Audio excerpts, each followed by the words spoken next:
اگلا سوال ہے جی کہ کیا یہ شاہ جی کو کلوز کرنا نہیں، لوگ بڑے سہکے ہیں شاہ جی ہستے اینج نہیں، فرحان صاحب ذرا اٹھ کے. کیا یہ صحیح سند سے ثابت ہے کہ حضرت ابوبکر صدیق رضی اللہ تعالیٰ عنہ نے وصیت فرمائی تھی کہ میری میت کو روضہ رسول صلی اللہ علیہ وسلم کے باہر رکھ دینا، اور اگر اجازت مل جائے تو مجھے رسول پاک صلی اللہ علیہ وسلم کے ساتھ دفن کر دینا، اور پھر اجازت مل گئی تو رسول پاک صلی اللہ علیہ وسلم کے ساتھ تدفین کر دی گئی؟ ہاں وہ یہ کہتے ہیں کہ جی وہ روزہ شریف سے آواز آئی کہ حبیب کو حبیب سے ملا دو. یہ میرے بھائیوں یہ تاریخی روایتیں ہیں، حدیث میں کہیں یہ موجود نہیں ہے، یہ بالکل جھوٹ ہے، اور اس کا میں جھوٹ ہونا ثابت کروں گا.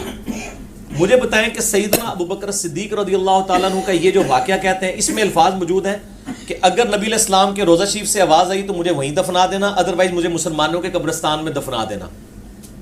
ٹھیک ہے، یعنی سیکنڈ آپشن تو موجود تھا، کوئی ایشو تو نہیں تھا نا. اس سے بڑا ایشو تو سقیفہ بنی ساعدہ تھا جہاں پہ خلافت کے مسئلے میں اختلاف ہوا ہے. اس میں تو سیدنا ابوبکر صدیق نے نہیں کہا کہ ہم جاتے ہیں اور نبی علیہ السلام سے قبر مبارک پہ جا کے فیصلہ کروا لیتے ہیں کہ آپ کا وصی کون ہے. یہ تو مسئلہ ہی چھوٹا ہے، یہ تو ان کا ذاتی مسئلہ تھا، اور اس کا سلوشن بھی انہوں نے خود دیا کہ آواز آئے تو ٹھیک، نہیں تو مجھے وہاں دفن کر. جہاں کوئی دوسرا سلوشن ہی نہیں ہے، اور آج تک سنی شیعہ تفریق امت کے اندر ہے، اس میں تو کوئی مشورہ نہیں دیا. پھر اما عائشہ رضی اللہ تعالیٰ عنہ اسی مبارک گجرے میں 47 ایئرز تک حیات رہی ہیں، 58 ہجری میں فوت ہوئی ہیں. جنگ جمل کے لیے جب نکلی ہیں، وہ تو ہوپ پہ جب کتے بھونکے تو ان کو خیال آیا کہ مجھے واپس جانا چاہیے. نبی علیہ السلام سے مشورہ کر لیتی قبر مبارک پہ. ان کے تو کہیں دماغ میں وسوسہ بھی نہیں تھا کہ یہ بھی کوئی کمیونیکیشن ہوتی ہے. بالکل جھوٹا واقعہ، اور اس کا جھوٹ ہونا میں ثابت کرتا ہوں صحیح بخاری سے. صحیح بخاری کے اندر سیدنا عمر کی شہادت کے اوپر جو ڈیٹیلڈ حدیث موجود ہے، کوئی 7-8 صفحوں کی. ہمارا ریسرچ پیپر 5B واقعہ کربلا کا حقیقی پس منظر 72 صحیح الاسناد حدیث کی روشنی میں، اس کے سٹارٹ میں نے وہ حدیث ڈالی ہوئی ہے. سیدنا عمر فاروق رضی اللہ تعالیٰ عنہ کا جب زخم لگے اس کے بعد کچھ دن وہ زندہ رہے. بخاری میں پورے منوان اسی طریقے سے الفاظ موجود ہیں. جب ان کو یہ یقین ہو گیا کہ وہ دودھ پیتے تھے تو وہ آنتوں کے رستے نکل جاتا تھا کہ اب میں جانور نہیں ہوں گا اس تکلیف کی وجہ سے، انہوں نے اپنے بیٹے کو بلا کے کہا کہ بیٹا ام المؤمنین سیدہ عائشہ کے پاس جاؤ اور ان کو کہنا کہ عمر بن خطاب کہتا ہے، یہ نہ کہنا کہ امیر المومنین کہتا ہے. آئی ایم نو مور امیر المومنین، میں اب امیر المومنین نہیں ہوں. 6 رکنی کمیٹی بنا دی ہے، علی، عثمان، طلحہ، زبیر، سعد بن ابی وقاص، عبد الرحمن بن عوف رضی اللہ عنہم اجمعین علیہم السلام. تو یہ کہنا عمر بن خطاب، کہیں وہ اس کو اول الامر منکم یعنی خلیفہ وقت کا حکم سمجھ کے نہ قبول کرے. کہنا عمر عرض کرتا ہے کہ وہ اپنے 2 ساتھیوں کے ساتھ دفن ہونا چاہتا ہے. تو سیدنا عمر کو چاہیے تھا، وہ کہتے ہیں کہ میرے پہلے تو پریسیڈنٹ سیٹ ہو چکا ہوا ہے کہ حضرت ابوبکر کے لیے بھی آواز آئی تھی، میرے لیے بھی آ جائے گی، تو میری بھی میت جا کے وہاں رکھ دینا. سر جھوٹ کے پاؤں نہیں ہوتے، یہ صحیح بخاری میں ہے. ٹھیک ہے جی. تو خیر ان کو وہ یہ 5B ریسرچ پیپر دے، میں ان کو حدیث کا نمبر بھی بتا دوں، پیچھے سے لا کے 5B دے. اٹھے 5B اتنے پڑے میں پیچھے یہ پڑا، بلکہ یہ 5B میں مجھے میں یہ نہ کہ نمبر ہی کوئی نہیں ہے، میں نمبر ہی دس دے میں انہوں 5B میں یہ پورا آپ کی جو شہادت کا واقعہ ہے نا، صحیح بخاری میں 3700 پوری 3700 نمبر حدیث ہے، 3700 بخاری شریف میں سیدنا عمر کی شہادت کا پورا واقعہ. اور ایک اس کا اور طریق ہے 7207، بخاری میں 2 ہیں، 3700 7207 انٹرنیشنل نمبر کے مطابق. ٹھیک ہو گیا جی. اب سیدنا عمر کی جب وہ وہاں پہ جا کے خواہش کا اظہار کیا گیا تو سیدہ عائشہ نے کہا میں نے وہ جگہ اپنے لیے رکھی ہوئی تھی، آج میں عمر کو اپنے پہ ترجیح دیتی ہوں. اور پھر سیدنا عمر کو وہاں پہ دفن کیا گیا. یہاں پہ تو کوئی پریسیڈنٹ سیٹ نہیں تھا، ہونا چاہیے تھا کہ اگر ایک پریسیڈنٹ سیٹ تھا اس کے مطابق عمل کیا جاتا. وہ ہے ہی جھوٹ ہے، کچھ نہیں تھا. ٹھیک ہے.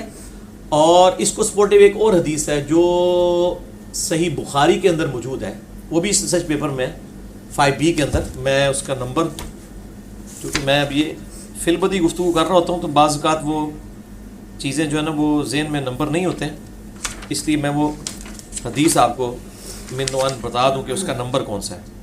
ہاں جی، صحیح بخاری کے اندر موجود ہے اور صحیح مسلم کے اندر بھی موجود ہے. صحیح بخاری میں ہے 3677، صحیح مسلم میں 6187. اور ہمارے ریسرچ پیپر پہ 04 نمبر ہے، جو پچھلی تھی وہ 03 نمبر تھی، کہ عبداللہ ابن عباس کہتے ہیں کہ میں سیدنا عمر کی میت کے پاس بیٹھا ہوا تھا اور لوگ زارو قطار رو رہے تھے اور حضرت عمر کی میت پہ ان کے لیے تعریفی کلمات کہہ رہے تھے کہ جی آپ کے اسلام کو یہ فوقیت ملی، یہ ہوا، رومن پرشین امپائر گر گئی.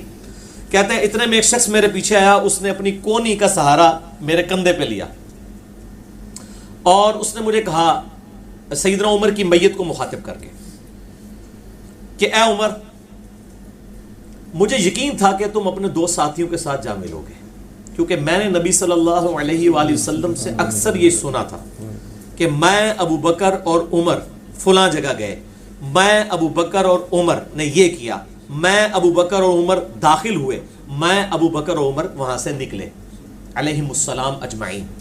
تو مجھے یقین تھا کہ آپ اپنے دو ساتھیوں سے جا ملیں گے، مراد یہ کہ آپ ان کے ساتھ ہی دفن ہوں گے اور فوراً کنزیکٹو بعد اب آپ کو وہاں پہ ایک مقام ملنے والا ہے. تو سیدنا ابن عباس کہتے ہیں میں نے جب مڑ کے دیکھا تو سیدنا علی تھے جو یہ تعریفی کلمات سیدنا عمر کے لیے کہہ رہے تھے رضی اللہ تعالیٰ عنہ علیہ السلام. اور یہ ملتا جلتا خطبہ نہج البلاغہ میں بھی موجود ہے. میرا مسئلہ نمبر ہے 162A، خلافت راشدہ کے 30 سال نہج البلاغہ میں مولا علی علیہ السلام کے 5 خطبات کی روشنی میں. یہ خطبہ اس سے ملتا جلتا سیدنا عمر کی شان میں نہج البلاغہ میں بھی اہل تشیع کے ہاں بھی موجود ہے.